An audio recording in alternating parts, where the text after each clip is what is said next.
Well, the attacks against Christians in Orissa began on August 24th and have continued ever since. We are getting daily reports of churches being burned to the ground, Christian homes being destroyed, as well as daily reports of attacks against Christian believers.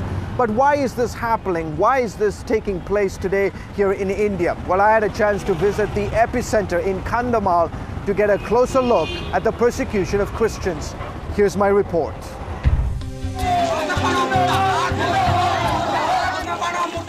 They asked him, "Will you deny Christ and become a Hindu?" He said no. Then I saw the Hindu mob pour gasoline on my brother-in-law and they burnt him alive. They surrounded the church and within minutes the whole building was on fire. I could hear them coming towards my house and chanting, "Come out, Christians, you don't belong here.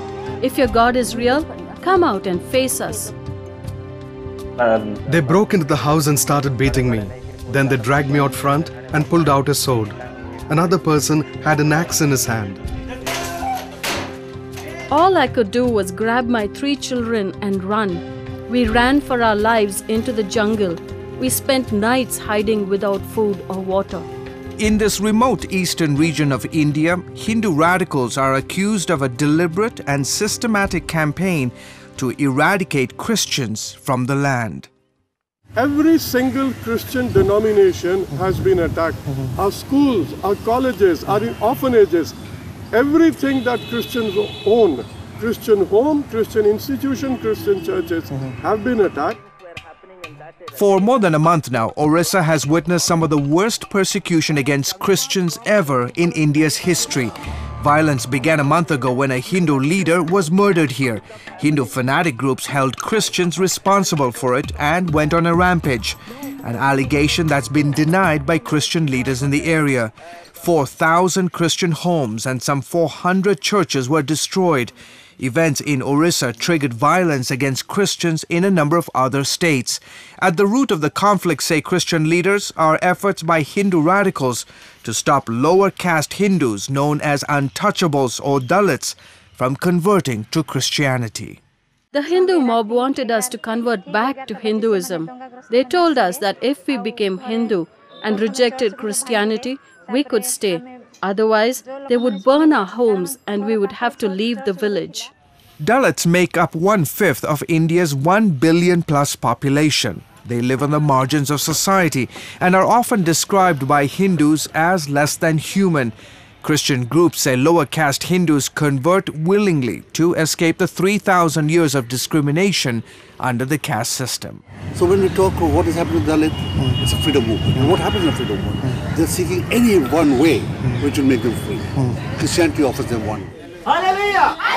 And the numbers have been especially dramatic in Orissa, where Christians now make up some 27% of the population. The Hindu gods did nothing for me. They didn't bring me any peace. They could not answer my problems. But in Christianity, I found true peace and freedom from the Hindu caste system. But some Hindus have accused Christians of converting Dalits against their will. They use bribery and money to trick Dalits into becoming Christians. Conversions and Christian missionaries are a threat to India.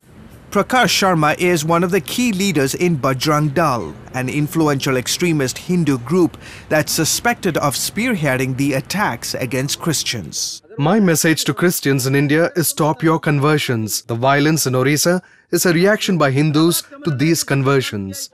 CBN News met survivors of the Orissa attacks who described Christians being forcibly converted to Hinduism under the threat of death. We saw 14 to 15 families being forced to drink cow urine as part of the conversion ceremony.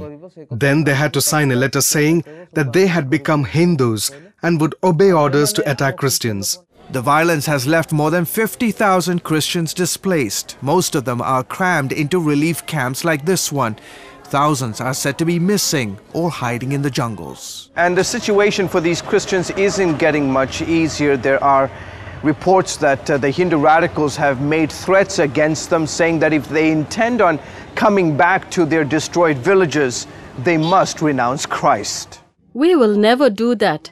We may have lost everything, but we will never turn our backs on Christ. I still have joy, and I'm thanking God despite my circumstances. The Indian government is facing growing international criticism for failing to stamp out the violence. The government has deployed several hundred more police to the region. Some are also calling on the government to ban groups like the Bajrang Dal and other extremist Hindu outfits that promote violence and religious intolerance. More than a month after the attacks began, some Christians are slowly finding the courage to come out from hiding in the jungles and are walking to the nearest refugee camp, uncertain about their future but hopeful they can one day go back home. Please pray for us that we can go back to our destroyed homes, rebuild them, and be a stronger witness for God among the non-Christians of our village. In the meantime, thousands of Christians have been gathering in the nation's capital city, New Delhi, for a week-long of prayer rallies as well as peaceful protests. It all culminated on October 2nd, a very important day here in India, as well as a national holiday. It is the birthday of Mahatma Gandhi, and so Christians chose this very important day to send a clear message not only to the central government in New Delhi, but also the government in Orissa, that Christians will continue to stand for human rights as well as demanding religious freedom.